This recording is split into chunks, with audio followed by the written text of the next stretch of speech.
Okay, we are on page 21 of our syllabus. Middle of the page, we've been talking about the chronological point at which the gift of prophecy would arise in the last days. And basically what we did is show that the little horn thought that it could change two things: the times, God's prophetic times, or God's prophetic calendar, and the law of God. And that in the time of the end, God would raise up a people that would restore the true prophetic scenario, would restore the times, and would also restore the law of God. And God Ellen White to be the messenger to the remnant to restore both of these things. Now let's continue here at the middle of page 21. The Seventh-day Adventist Church today finds itself at a hermeneutical crossroads. The word hermeneutics means how we interpret the Bible. Some theologians within the church are even now questioning the soundness of the historical hermeneutical methodology. And I'll just make a parenthesis there. There's a pastor of a rather large institutional church of the Seventh-day Adventist Church today that wrote an article for Adventist Today, which is a magazine from the liberal fringe of Adventism, where he says that the second beast of Revelation chapter 13 is not the United States, that the Seventh-day Adventist Church has become paranoid by its interpretation of that beast as being the United States. And that is only one example. There are others that are trying to point our eyes to the fulfillment of prophecy in Islam, over in the Middle East. And there are people who are reinterpreting the location of the trumpets. They're saying the trumpets are all future, and they're literal. I mean, they're almost like you wonder whether they ever really understood the governing principle of prophecy that is used by the Seventh-day Adventist Church. So let's go back to the material. Some are offering preterist. That is, they're applying prophecies to the past, preterist interpretations of prophecy, and others are proposing futurist interpretations of prophecies that the Seventh-day Adventist Church has traditionally understood in a historical manner. Others are making dual applications of prophecies. And these are prophecies that have clearly been fulfilled already. Is it any wonder that some of these same theologians in our church are committed to political correctness when it comes to the preaching about the little horn, the sea beast, and the earth beast with lamb-like horns? Is it any surprise that some of the scholars within God's remnant church are even encouraging the Seventh-day Adventist Church to build bridges of understanding with Rome? And I can read you statements of scholars that teach in Seventh-day Adventist institutions that are saying this.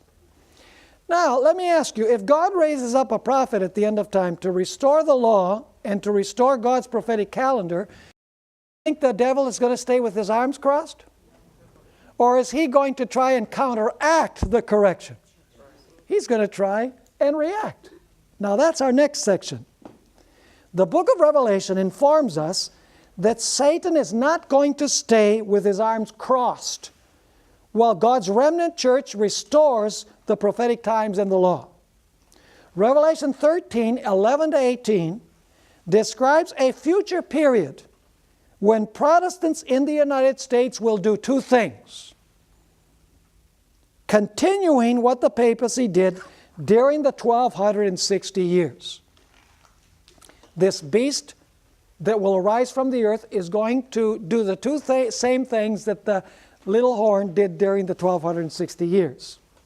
First, they will enforce the mark of the beast. That is the change in the law. Is that what the little horn did during the 1260 years? Change the day of worship? Yeah, so what is the United States going to do at the end of time? They're going to enforce the change. And eventually it will be on pain of death. This will be the future enforcement of the papacy's change in the law. Second, They will become the beast's false prophet by teaching the papacy's counterfeit prophetic scenario, that is, the change in the times. Is Protestantism doing that today? Which day of worship does Protestantism teach today? Sunday. What is their method of interpreting prophecy? If you read my book, Futurism's Incredible Journey, you're going to find that after the Protestant Reformation, 2 Roman Catholic scholars says we have to counteract, we have to arrest the growth of Protestantism. We're losing entire countries to the papacy. So a guy by the name of Luis de Alcázar, Jesuit from Spain, wrote a commentary on Revelation. He said, no, this little horn of Daniel 7, that was an individual called Antiochus Epiphanes. He lived 165 BC. And the beast, that was Nero, during the time of the Roman emperors. By the way, that is the Roman Catholic method of interpreting prophecy today. It's called preterism. The mainline Protestant churches of the world today use that method to interpret prophecy. I went to several Protestant commentaries from the mainline churches, Presbyterians, Methodists, Lutherans, etc. They're preterists. They believe that these prophecies of the little horn and the beast were fulfilled with Antiochus Epiphanes, and they were fulfilled with the Roman emperors, Nero being the primary candidate. Now, if these prophecies were fulfilled with Antiochus Epiphanes and with Nero, what relevance do they have in relationship to the Roman Catholic Church? None. So they're looking to the past for the fulfillment. Most conservative Protestants today are futurists. And futurism was established by a guy by the name of Francisco Rivera, also a Jesuit from Spain, Roman Catholic, wrote a commentary where he tried to show that the Antichrist had not risen yet. The Antichrist is a nasty individual who will rise in the Middle East. He will rebuild the Jewish temple. He will rule there for 3.5 years. He will persecute the Jews. Does that sound familiar? So if the Antichrist, if the little horn and the beast are future in Israel after the rapture of the church, is there any relevance to the Roman Catholic papacy fulfilling prophecy? Not at all. So what happened to the Roman Catholic Church simply not only changed the Sabbath, but they changed the method of interpreting prophecy to hide who changed the Sabbath. Now let's continue here. For most conservative Protestants today, the United States is the good guy, and Islam is the deadly enemy. After 9/11, all eyes have turned to the terrorists in the Middle East. Is that true? The government, the media, and even many evangelical churches see militant Islam as the deadly enemy of the West. Many right-wing talk show hosts consider any criticism of the policies of the United States as unpatriotic and unchristian. What an overwhelming surprise, folks, it will be when they finally discover that the United States, by joining hands with the papacy, will commit national apostasy that will lead to national ruin.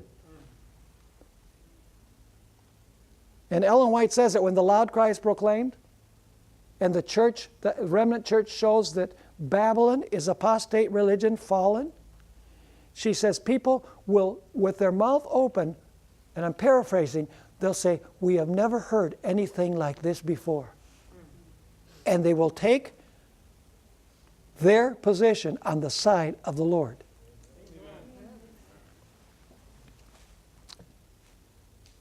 What a shock it will be when they realize that prophecy was fulfilled right before their eyes in Rome and in the United States, while they were looking for the enemy in the Middle East. Satan is a master at smoke screens and diversions. You know, to use a football terminology, there's what they call the counterplay. You know, those of you who are into football know what I mean. It's when the blockers, you know, they all block right. And so the other team says, the runner's coming this way. And then the runner runs down the left side.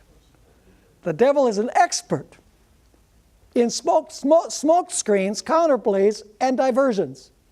He does not want the world to know the true issues in the final conflict. And therefore, he has changed the meaning of Bible prophecy to hide who changed the law. He has deceived the religious world into thinking that the Antichrist will be a nasty individual who will arise and sit in a rebuilt Jerusalem temple for 3.5 literal years after the church has been snatched away to heaven. What importance do futurist preachers give to the book of Revelation? This is an important point. On the surface, it might appear that they are very much interested in it because they talk and write about it all the time. Aren't these evangelical preachers, John Hagee and Tim LaHaye and all these guys, aren't they always talking about what's going to happen in the tribulation and the rapture and everything? Why would they be talking about this if the church is going to be raptured to heaven before any of that happens? Are you with me? Now let's continue pursuing this. According to most, if not all, futurists, when John was told by a voice from heaven to come up hither, this was a reference to the rapture of the church. You know, Revelation 4 verse 1, God says to John, come up hither. I will show you what is going to happen after this. Futurists believe that the rest, this is important, that the rest of the book of Revelation from that point on will be fulfilled with the literal Jews in the Middle East after the church is gone from planet Earth. Why is that so significant? Listen. Think about the implications of this. Seventh-day Adventists have traditionally believed that the origin and destiny of our movement is clearly portrayed in the little book episode of Revelation 10. Remember? Eat it, it'll be sweet in your mouth and bitter in your stomach. We believe that applies to 1844, to the remnant church. We also believe that our divinely appointed origin is portrayed in Revelation 12:17, which we've already studied. And that our distinctive message and mission to the world is found in Revelation 14:6 through 12. But now listen. But if Revelation 4 through 22 applies only to the literal Jews during the future tribulation after the church is in heaven, then our divine origin, message, and mission are gone. We have no reason to exist. How many churches in the world are preaching the three angels' messages? How many Adventist churches in the world are preaching the three angels' messages? Zero. None.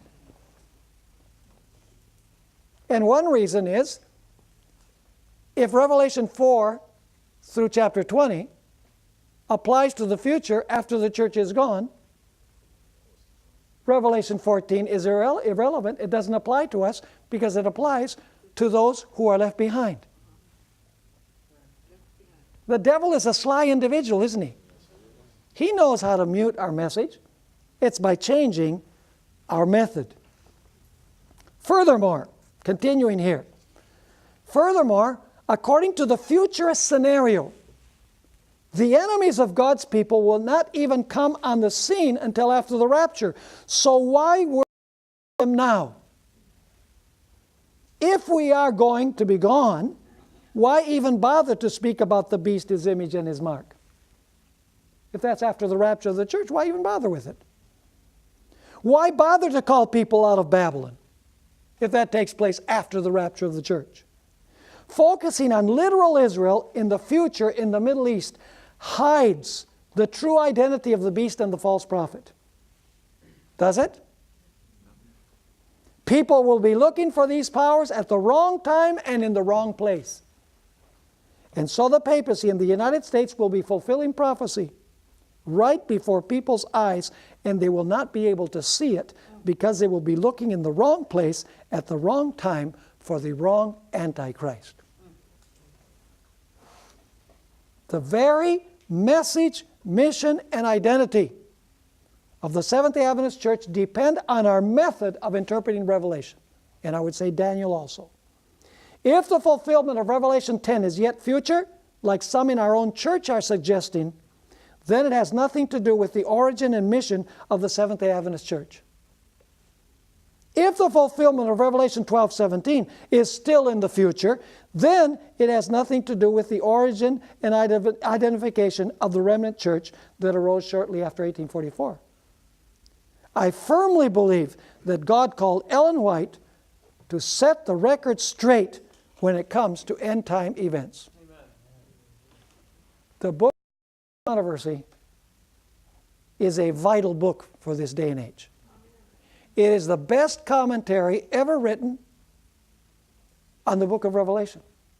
People say, what book do you recommend to understand Revelation? Great Controversy. Now, don't misunderstand me. Everything is not on the surface in the Great Controversy. Ellen White comments on many things, and she never quotes the verses. And one thing that we want to do in this class later on is we're going to find out how to detect what Ellen White has to say about something when she doesn't quote the verses that refer to that. See, we have to do some detective work. And like Daniel 11. Some people say Ellen White doesn't say anything about Daniel 11:40 to 45. Because she never quotes the verses, she never even uses the language anywhere in her writings. So she had nothing to say. Oh yeah, she had a lot to say. She just doesn't use the terminology. So you have to study the structure. You have to do a little detective work to find out where she's commenting on things, even though she doesn't use the specific verses. Ellen White once warned one of our school teachers about the dangers of his futurist and preterist views concerning the prophecies that have made us what we are as a people. Ellen White was aware of preterism and futurism, and she warned against it. Here is one quotation from 2 long letters that she wrote to John Bell, who was a school teacher. This is what she stated. We have a sleepless adversary, constantly at work upon human minds that have not had a personal experience in the teachings of the people of God for the past 50 years. Now listen to this. Satan will take the truth applicable to their time and place it in the future. Events in the train of prophecy. See, what is prophecy? It's a train. See, that's historicism, the historical method. She says, events in the train of prophecy that had their fulfillment away in the past are made what? Future. And thus, by these theories, the faith of some is undermined. Are you understanding the importance of the spirit of prophecy in these last days when it comes to interpreting Bible prophecy? Plus, Ellen White was not only raised up to restore the commandments of God, to say, you know, God's people will be law keepers because they love the Lord. They're going to keep the Sabbath in honor of the Creator. God not only raised her up for that, God raised her up to provide a clear picture of the entire end time scenario as it is taking place and as it will take place. Because if you don't understand that, you're going to end up on the wrong side. Now let's go to the next section, the historical sequence of Revelation 13. Let's review Daniel 7. I like to review a lot. My wife says, you repeat and repeat. And I say to my wife, how do you suppose that a parrot learns to talk? By repeating, right? So it's by repetition that we learn, you know. The more we repeat, the more it is recorded in our memory. Because we are impacted by our words, believe it or not. And so let's review Daniel 7. Lion, bear, leopard. 4th beast, for a while by itself. 10 horns, that kingdom is divided. Little horn, 1,260 years.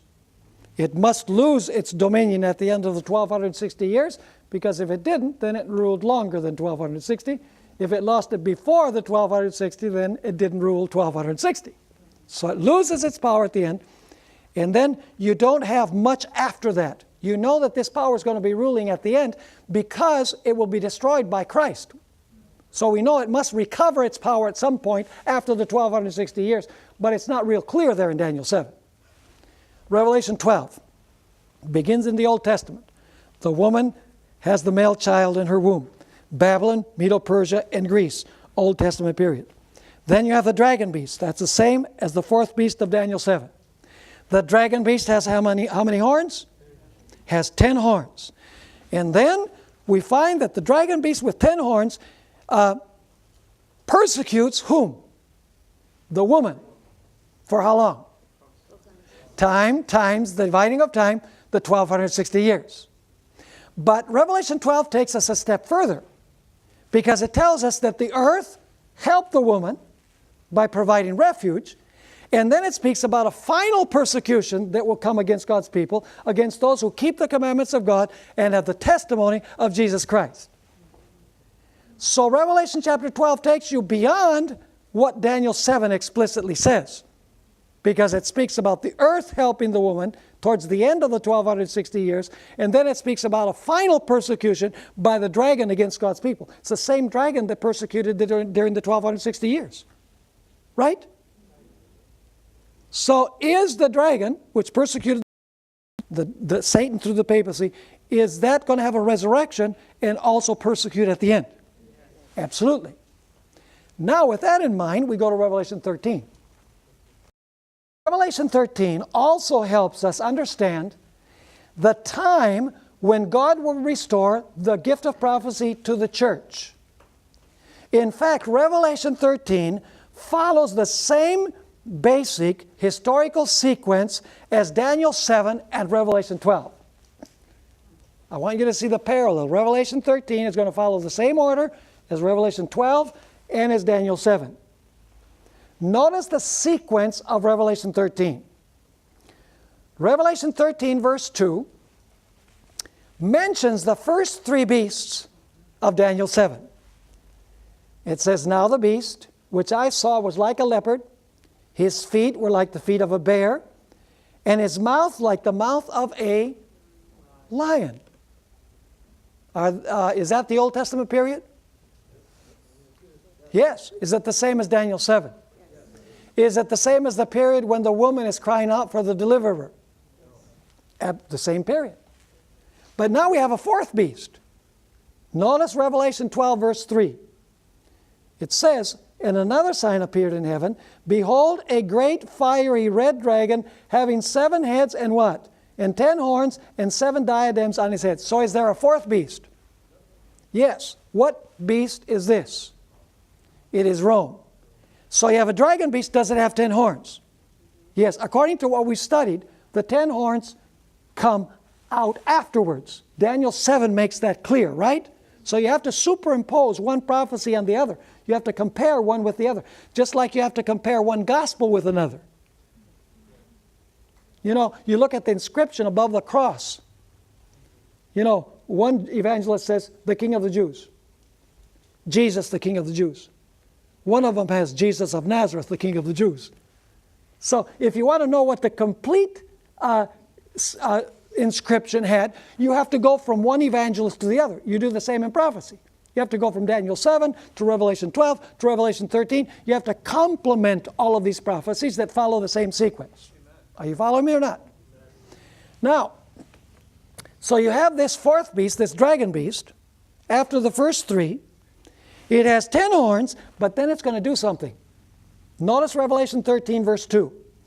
Now, this dragon beast is going to give its throne and its power and its authority to the beast from the sea. It says, "Now the beast which I saw was like a leopard, his feet like the feet of a bear, his mouth like the mouth of a lion." And now notice the dragon. This is the fourth beast, right? With the 10 horns. The dragon gives the beast his what? His power, his throne, and great authority. So what is the next power on the scene after the dragon beast that has 10 horns? It is another beast that receives its power from the dragon. And how long does that beast rule? Well, let's notice Revelation 13 verses 5 and 7. Is this power the same as the little horn? Is the beast the same as the little horn? Yeah, it's in the same identical spot in the sequence, and it does the same things. Notice, verse 5. And he was given a mouth speaking great things and blasphemies. Did the little horn do that? Yes. And he was given authority to continue how long? Same time period? I won't go into how 42 months is equal to time times dividing of time and 1260. Notice verse 7. It was granted to him to make war with the saints. Is that what the little horn did? Yes. And to overcome them. And authority was given him over every tribe, tongue, and nation. So are we following the same sequence? After the dragon with 10 horns, do you have the beast that rules the same time period, 42 months? Yeah. It's following the same order, Revelation 13. But what happens at the end of its period of dominion, the 42 months, something happens. Notice Revelation 13, verse 10. He who leads into captivity shall go into captivity. Who was it that led into captivity? The papacy, the beast. How long did it lead into captivity? 1260 years. He who kills with the sword must be killed with the sword. Who killed with the sword? The papacy. So the same sword that the papacy used to kill was the sword that was going to give it its deadly wound. Are you with me? Somebody might say, well, but it doesn't say there that it doesn't say the beast did. It says whoever kills, whoever leads into captivity. It doesn't say that it's the beast. Well, we know from verse 14 that it is the beast. Notice verse 14. Speaking about this beast from the earth. And he deceives those who dwell on the earth by those signs which he was granted to do in the sight of the beast. That is, this second beast does this in honor of the first beast. Telling those who dwell on the earth to make an image to the beast who was wounded by the sword and lived. So who is it that led into captivity and wounded with the sword? The beast. The beast that ruled how long?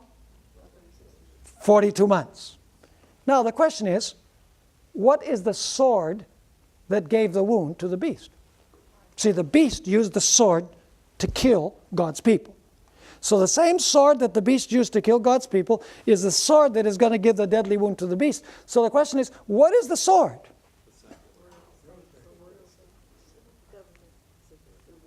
Many times people answer the Word of God, because Ephesians says that the sword of the Spirit is the Word of God. But in the Bible, symbols are flexible. They don't always mean the same thing. You have to take into account the context. For example, if I mention a lion, what does a lion represent symbolically? Can it represent Jesus? Can it represent the devil? He goes as a roaring lion. Can it represent Babylon? Can it represent Judah, the son of Jacob? Yeah. So just because you find lion doesn't always mean the same thing. Leaven. Leaven represents sin. But it also, in the parable that Jesus gave of the leaven, represents the Holy Spirit that's placed in the church to grow. So just because you have sword here, and one text in the Bible says that the sword is the Bible, it can't be the Bible here. Because the papacy did not use the Bible to kill people. Are you following me or not? The sword that the papacy used to kill is a sword that would give it the deadly wound. The papacy did not use the Bible to kill anyone. So you have to go to another text that tells you what the sword means in other contexts. And in Romans 13, 1 through 4, you have this explanation. Let every soul be subject to the governing authorities, for there is no authority except from God. And God appoints the authorities that exist. What does this mean when it says the governing authorities? What is that referring to? It's the civil power, to the state. Verse 2. Therefore, whoever resists the authority resists the ordinance of God. And those who resist will bring judgment on themselves. For rulers, there it's clear, are not a terror to good works, but to evil. Do you want to be unafraid of the authority? In other words, do you want to not fear the government? Do what is good and you will have praise from the same. For he is God's minister to you for good. But if you do evil, be afraid. For he does not bear what? The sword in vain. So who bears the sword? The civil power. What does that mean, that the civil power bears the sword? Does the civil power have the right to punish someone who kills somebody? Does it have a right to punish someone who steals somebody else's property? Does it have a right to sentence children who abuse their parents? Yes. How about somebody who ruins somebody else's reputation by lies, false witness? Yes. The civil power has been established to preserve the civil order. And it has the sword, which means that if somebody violates the civil order, it can use the sword to punish individuals who violate civil law. The problem is the papacy used the sword, it used the sword not to punish violations of civil law, but to punish violations of the first table of the law. And what was it that the papacy used? The papacy used the power of the governments of Europe to kill those who were not in harmony with the church. Do you know how it worked? First of all, there was a church trial. There was an inquisition, a church trial, where you had the priests and you had cardinals and everything to examine the so-called heretic. And after the church trial, usually they would determine that the person was guilty of heresy. But the church didn't take people out and kill them. What they would do is they would say to the emperor, as in the case of John Huss, they would say, hey, the church found this guy guilty of heresy. You got to kill him. And so the papacy used the power of the state, used the civil power to persecute those who were not in harmony with its teachings and its practices. It joined church and state. And this is the subject for next year's anchor. We're going to study all these prophecies. They're fascinating. There's so much that we haven't seen as Adventists in these prophecies. Because we have the tendency simply to repeat and repeat and repeat what has been written, what people have said. And we don't go to the text and study it for ourselves. There's so much more there than meets the eye. And by the way, I'm a good solid Adventist. I'm traditionalist when it comes to interpretation of prophecy, but there's so many details that confirm and strengthen our view as Seventh-day Adventists, our view of Bible prophecy. It's amazing. And so, we find in this particular case, in Revelation chapter 13, the same sequence that we found in Daniel 7 and that we found in Revelation chapter 12. Now, let's go back to our material. You understand what the sword means? By the way, what was the power that gave the papacy its deadly wound? France. It was the civil power of France. Did France take away the sword? France said, listen, you've been using us to persecute people, now you're going to get a little persecuting yourself. The sword of France, the state, rose against the papacy and gave the papacy its deadly wound. The sword that the papacy had used is the sword that gave the papacy its deadly wound. Was that the end of the story? No.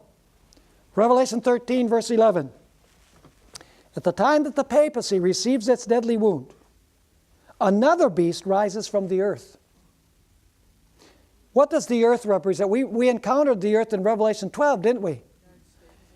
The earth represents the territory of the United States that provided refuge for the persecuted ones in the old world. Now we have a beast that rises from the earth. A beast rises in that territory. Are you understanding me? What does a beast represent? A nation or a kingdom. Now in that territory that provided refuge for the woman, now a nation is going to arise in that territory. It's following the same sequence. Are you with me? And that nation is going to have two horns like a lamb, but it is going to speak like a dragon. Which dragon? Listen carefully, folks. This is one point that we've missed as Adventists. The dragon, the prophecies of Daniel and Revelation always represent Satan working through Rome. What was the power that tried to destroy Christ when Christ was born? Satan working through Rome, Herod. What was the power that tried to destroy God's people during the 1260 years? The little horn was the papacy. But who was behind it? The dragon persecuted the woman. It was the devil working through Rome. So my question is, if this beast from the earth speaks like a dragon, he's speaking like Rome. You didn't get that? Yes. You can't say, Rome tried to kill the child, and Rome persecuted the church, and then you have the same dragon. You say, well, that dragon, represents China. No, because they use a dragon. No. You have to respect context. And so if it speaks like a dragon, it's speaking like Satan through the instrumentality of Rome. And by the way, that can be proved beyond a shadow of any doubt. At the bottom of page 25. Listen carefully. Every beast that we find in Daniel 7 fights against the previous beast to take away its power. The bear annihilates the lion. The leopard annihilates the bear. And the dragon takes care of the leopard. But in this case, this beast from the earth, instead of fighting against the beast that existed before, it helps it recover its power. Are you with me? You say, how do you know that? The bottom of the page. This beast speaks like a dragon. And the dragon represents Satan working through Rome. We're told that it exercises all of the authority of the first beast. So by whose authority does this beast from the earth function? It exercises all of the authority of the first beast, which represents the papacy. It commands everyone to worship the first beast. It makes an image of the first beast. It imposes the mark of the first beast. Are you with me? Basically, what this is saying is that the United States is going to be the instrument that Satan is going to use to restore the power of the papacy. So the deadly wound was not healed in 1929. Because it's not Italy that would heal the deadly wound, it is the United States that will return the sword of civil power to the papacy. Are you with me? Now let's continue here. The top of page 26, we're almost finished with this segment. The first beast changed the times and the law, so the second beast must mirror these two characteristics. Is that clear? It makes an image of the first beast. Hello? Revelation 13, verse 13 and 16:13. Notably, the beast from the earth is called what?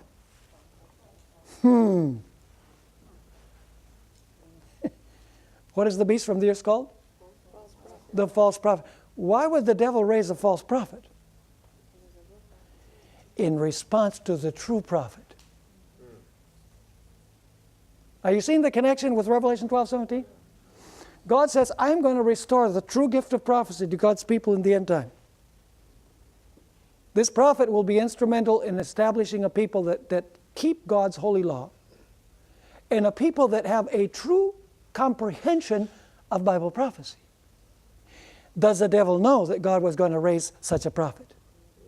He says, what I'm going to do is I am going to enforce the mark of the beast, which is the change in the law, and I am going to raise a false prophet to hide the true prophet who is trying to establish the true prophetic scenario.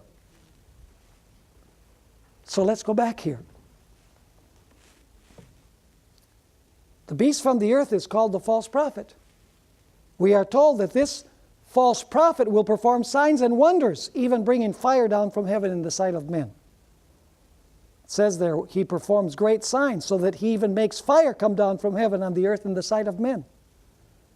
And then a little bit later on in Revelation it says, and I saw 3 unclean spirits like frogs coming out of the mouth of the dragon, and out of the mouth of the beast, and out of the mouth of the what? False prophet. So is the devil going to raise a false prophet to try and counteract the message of the true prophet? Absolutely. So are you seeing the connection here? The little horn thinks that he can change what? Times and law. God says at the end of this period, I will raise up a movement that will say that we're supposed to keep God's law and that will have the true gift of prophecy in its midst and show the true prophetic scenario. So the devil says, I will respond by raising up a false prophet that will impose the mark of the beast, the change in the law, and that will change God's prophetic scenario. How many of you are understanding what we're saying? Who is that prophet that God raised up? Ellen White, folks. Just read the book Great Controversy. It's like reading the newspaper. Now let's finish by talking about characteristics of false prophets. False prophets have 2 characteristics, 2 main characteristics in the Bible. Number 1, they teach God's people to disobey God's law. And number 2, they tell people what they want to hear, portraying prophecy as it will not be fulfilled. Are those the characteristics that we've been discussing? Let's read the main passage in Scripture that describes false prophets. Deuteronomy 13, 1 through 5. Moses had this clear long ago. If there rises among you a prophet or a dreamer of dreams, and he gives you a sign or a wonder, see any connection with what we just read in Revelation 13? False prophet will perform what? Signs and wonders to deceive the whole world. And the sign or wonder comes to pass, of which he spoke to you, saying, let us go after other gods, which you have not known, and let us serve them. You shall not listen to the words of that prophet, or that dreamer of dreams. For the Lord your God is testing you to know whether you love the Lord your God with all your heart, with all your soul. You shall walk after the Lord your God and fear him and keep his commandments and obey his voice. You shall serve him and hold fast to him. But that prophet or that dreamer of dreams shall be put to death, because he has spoken in order to turn you away from the Lord your God. Are you catching the picture? What does a false prophet do? He turns people away from the commandments of God. What does a true prophet do? Just the opposite.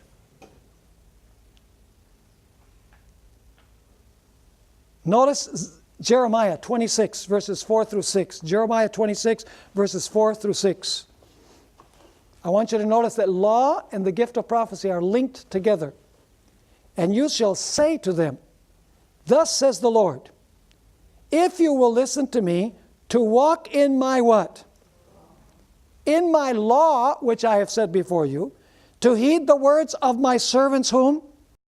The prophets, whom I sent to you, both rising up early and sending them, but you have not heeded, then I will make this house like Shiloh, and will make this city a to all the nations of the earth. So what is keep my law and listen to my what? To my prophets. Interesting. Both things linked together. Isaiah 8 verse 20 links the law. Isaiah chapter 8 verse 20, folks, when it says the law, it's speaking about the writings of Moses, of which the 10 Commandments are a portion. And the testimony would be the prophets up till that point, because the testimony is the testimony of Jesus. And so if somebody rises and says, I'm a spokesman for God, what is the litmus test to see whether they're true or counterfeit? To the law, the testimony. That means to the writings of Moses and the prophets, which is all the writings that existed up to this point. If they do not speak according to this word, if they don't speak in harmony with the law and with the prophets, it is because there is no light in them. They are in darkness. 1 Corinthians 14 verse 32 says, and the spirits of the prophets are subject to the prophets. In other words, if a prophet arises, he must speak in harmony with previous prophets. False prophets are detected by their attitude towards the law of God.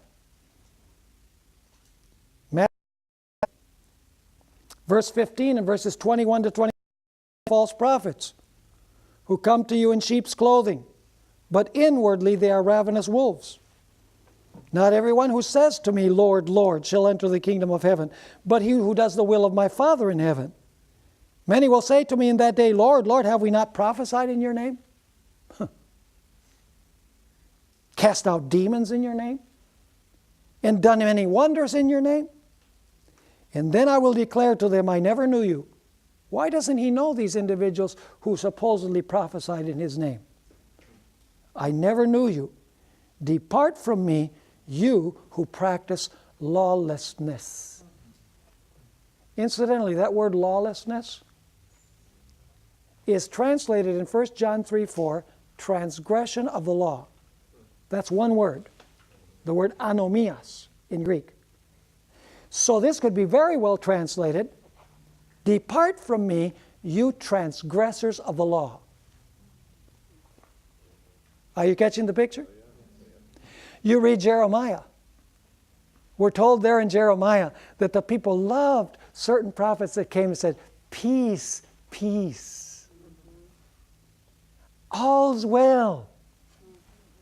They said, this, what Jeremiah is saying, that we should subject ourselves to the king of Babylon, don't buy it. Nebuchadnezzar's never going to come. This city's never going to fall. It's going to stand forever. God has promised it. And the people love to hear that. Say, oh, what a wonderful message. Thank you so much. But there was no light in them because they preached what people wanted to hear. Jesus said, beware of the fact, beware of the moment when everybody speaks well of you, because they did this with the false prophets. And this makes me reach a very interesting conclusion. And that is, you look today at the most popular person in the world, it's Francis I. Hands down. He was even on Rolling Stone magazine's cover. Say, how in the world could he ever be on that magazine? But he's been on Time, he's been on all of these magazines, and people rant and rave about him. Even 78% of Americans look at him favorably. And he's just loved everywhere. And so you say, wow, he's got to be God's emissary because everybody loves him. Is that so?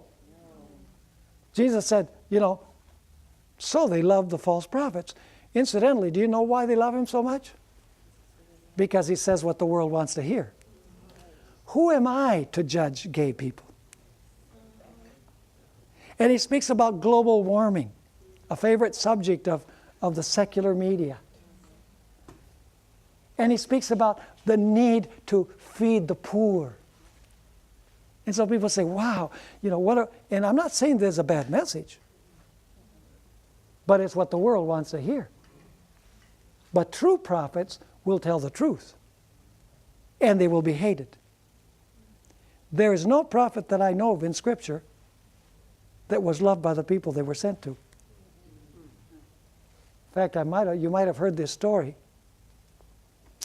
and I'll conclude with this, our session this morning. My wife and I last year were invited to go to New Jersey, and I had a series of meetings there in a church in West New York, but West New York is in New Jersey.